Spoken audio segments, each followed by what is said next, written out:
నా ఇంజినీరింగ్ కెరియర్‌లో జరిగిన one of the best incidents share చేసుకుంటాను.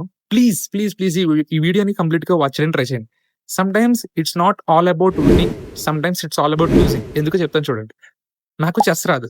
మా కాలేజ్‌లో అన్వర్ అని చెప్పి మా ఫ్రెండ్ ఒకడున్నాడు. Is the chess champion for the last 3 years in our college. So, వాడిని ఎలాగైనా సరే ఓడించాలని చెప్పి నేను చెస్ ఆడడం స్టార్ట్ చేశా. నేను చెస్ చాంపియన్ అవ్వాలని చెప్పి. అయితే ఆడాను. వాడు సరదాగా ఒకసారి ఎప్పుడో గేమ్ ఆడితే వాడు నాకు ఎన్నో 7-8 స్టెప్స్‌లో ఓడించేసాడనమాట నన్ను. జస్ట్ 7-8 స్టెప్స్‌లో. నాకేం అర్థం కాలా. ఏంటి ఎంత బాగా ఆడుతున్నాడని చెప్పి.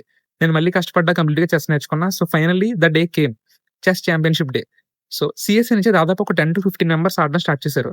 ఒక సైడ్ నుంచి అందరిని నేను ఓడించుకుంటూ వచ్చేసా. ఇంకో సైడ్ నుంచి వాడందరిని ఓడించుకుంటూ వచ్చేసాడు. సో, చివరగా వాడికి నాకు పడిందనమాట మ్యాచ్. మా ఇద్దరిలో ఎవరు గెలిస్తే వాళ్ళే సీఎస్‌ఏకి తరపున ఆడతారు. సో, ఫస్ట్ మ్యాచ్ ఏంటంటే వాడి క్వీన్‌ని చంపేసి నేను ఇంకో క్వీన్‌ని ప్రమోట్ చేసుకున్నాను. ఆ రేంజ్‌లో వాడిని కొట్టాననమాట. But you know what? దాన్ని డ్రా చేసాడు ఏదోలాగా. Second match. సెకండ్ మ్యాచ్ కూడా నేనే ఫుల్ లీడ్‌లోకి వెళ్ళిపోయాను. వాడు ఒక స్టెప్ వేయడానికి ఆల్‌మోస్ట్ 1 అవర్ ఆలోచించాడు. నేనే అక్కడ గెలిచేసాను ఆల్‌మోస్ట్ అని అనుకున్నా. సో, ఆ రోజు టైం సరిపోలేదని చెప్పి నెక్స్ట్ డే రండి మ్యాచ్ మళ్ళీ కంటిన్యూ చేద్దాం అన్నారు. సో, నెక్స్ట్ డే మళ్ళీ వెళ్ళా.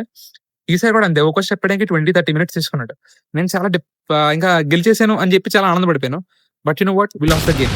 ఆ ఆనందపడడం వల్ల మనం సరిగ్గా కాన్సంట్రేట్ చేయలేకపోయినాం. వాడు తక్కువ పీసెస్‌తో ఒక మంచి బ్యూటిఫుల్ స్టెప్ ఏసి నా గేమ్ కంప్లీట్ చేసేసాడు. నేను చాలా డిప్రెస్ అయిపోయా. చాలా లో అయిపోయా. అసల నాకు దాని నుంచి ఎలా బయటికి రావాలో అర్థం కాలేదు. అఫ్‌కోర్స్ అదేమి పెద్ద ఇంటర్నేషనల్ లెవెల్ గేమ్ కాదు. చిన్న గేమే. బట్ ఆ లూజ్‌ని నేను తీసుకోలేకపోయాను. కానీ చుట్టూరు ఉన్న జనాల్లో ఒక ఫియర్‌నైతే చూసాను. ఓకే. వీడితో చెస్ ఆడాలంటే బాబోయ్! ఈడితో మనం ఆడలేం. ఈడితో మనం ఆడాలంటే చాలా జాగ్రత్తగా ఆడాలని చెప్పి ఒక ఫియర్‌ని చూసా. వాడు కూడా నాకు నెక్స్ట్ డే మెసేజ్ చేసాడనమాట. యూ రియల్లీ ప్లేడ్ వెల్ అని చెప్పి. సో, ఆ మెసేజ్ లేదా చుట్టూరు జనాల ఫియర్, ఆ గెలవడం అంటే మనల్ని ఎవరు తక్కువ అంచనా ఎయ్యరనమాట. యూ హావ్ సంథింగ్ అని చెప్పి అనుకుంటారు. So, sometimes it's not about winnowing. It's all about losing కూడా. సో, మనం గెలిచామా, ఓడిపోయామా అన్నది కాదు. మనం గట్టి పోటీ ఇచ్చామా లేదా ఇంపార్టెంట్. సో, ఆ రోజు నుంచి నాకు ఈ రోజు దాకా నేనేదైనా స్టార్ట్ చేస్తే నేను ఓడిపోతానా, ఓడిపోతే ఏమవుద్దన్న ఫియర్ నాకు లేదు. I was just doing it. గెలుస్తామా లేదని సెకండరీ. స్టార్ట్ చేసామా లేదా, ట్రై చేసామా లేదా అనేది important. So, start learning, start winning and start losing. That's what I want to say.